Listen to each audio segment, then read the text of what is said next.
এই নাও। হ্যাঁ আমি তোমার পাসপোর্ট কথা কালকে বলছিলাম, এখন দিতেছো না? দিলাম এতক্ষণে দিলাম, তোমার আমি রাখতে চাইছিলাম, এখন দিতেছো। তুমি যে এখন রেডি হয়েছে বাইরে যাবে এই জন্য দিলাম। তাহলে ভালো করছো। আমি এখন রেনু করে নিয়ে এসো। হ্যাঁ রিনিউ করে নিয়ে আসি, কারণ দেশে কর্মসংস্থান নাই। দেশের বাইরে যেহেতু আগে ছিলাম, এক্সপিরিয়েন্স আছে, সার্টিফিকেট আছে, আর 2-4 বছর থেকে আসি। আচ্ছা দেখি তুমি করে আবার দেশের বাইরে চলে তাহলে যাবে। আমার রিনিউ আছে, রিনিউ করতে হবে। রিনিউ করার জন্য দেই গে 10 দিন বা 15 দিন বা 20 দিন পর দিবে, কারণ 11 বছর দেশের বাইরে ছিলাম। আবার যাও চলে। আবার ইনকাম নাই ইনকাম আমাদের নেই, পেজে এখন ইনকাম নাই। এখন তোমাকে আবার দেশের বাইরে পাঠাবো। এখন দেশের বাইরে যাবো। এখন কত বছর আগেকার ছবি। ও কিন্তু মালয়েশিয়াতে ছিল, কোরিয়াতে ছিল। তো যেহেতু পাসপোর্টের মেয়াদ শেষ হয়ে গেছে, এখন মেয়াদ শেষ। নতুনভাবে রিনিউ করতে হবে, এই জন্য যাচ্ছে। তোমাকে আবার দেশের বাইরে না পাঠাবো। রিনিউ করছিলাম, ওর ডেট এক্সপায়ার হয়ে গেছে, এখন আবার নতুন করে করতে হবে ওই পাসপোর্টই।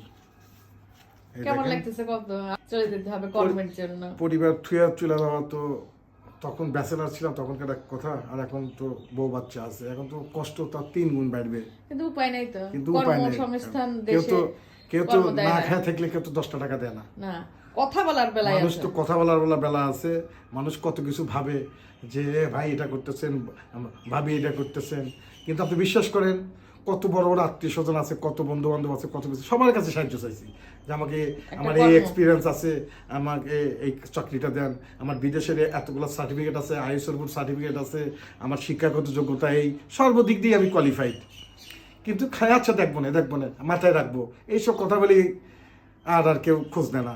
বারবার জিজ্ঞাসা করি, যোগাযোগ করি, তারপরে কেউ কর্ম দেয় না। আর অনেকে কমেন্ট করেন যে প্রবাসী বেকার। আসলে প্রবাসী জীবনটা কিন্তু অনেক কষ্টের। যে প্রবাসে থাকে সে দেশে আসলেও বেকার হয়ে যায়। দেখা যায় দেশের বাইরে যতদিন থাকে, দেশে আসলে কিন্তু তাকে আর সেভাবে মূল্যায়ন দেওয়া হয় না। আর তারা কিন্তু একটা প্রবাসে থাকলে তারা কিন্তু দেশের জন্য অনেক করে, কিন্তু সেরকম মূল্যায়ন পায় না। কেউ চাকরিও দেয়নি, অনেক চেষ্টা করছে, চাকরি কেউ দেয় নাই। তো এই জন্য আবার ওকে ভাবতেছি দেশের বাইরে পাঠাবো, যেহেতু আমরা এখান থেকে ইনকাম করতাম, ইনকাম যেহেতু কমে গেছে।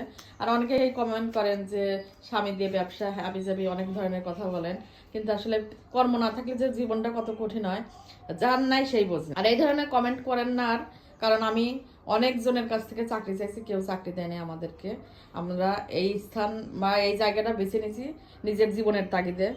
আর এই যে এখন যেহেতু ইনকাম নাই, ওকে আবার দেশের বাইরে পাঠাবো, চেষ্টা করবো বাইরে যাওয়ার জন্য, দেখি বাদ বাকি আগে রিনিউ করে নিয়ে আসুক, তারপরে তো দেখি কি করা সাউথ যায়। কোরিয়াতে গেলে এখন অনেক টাকা লাগবে, বুঝছো?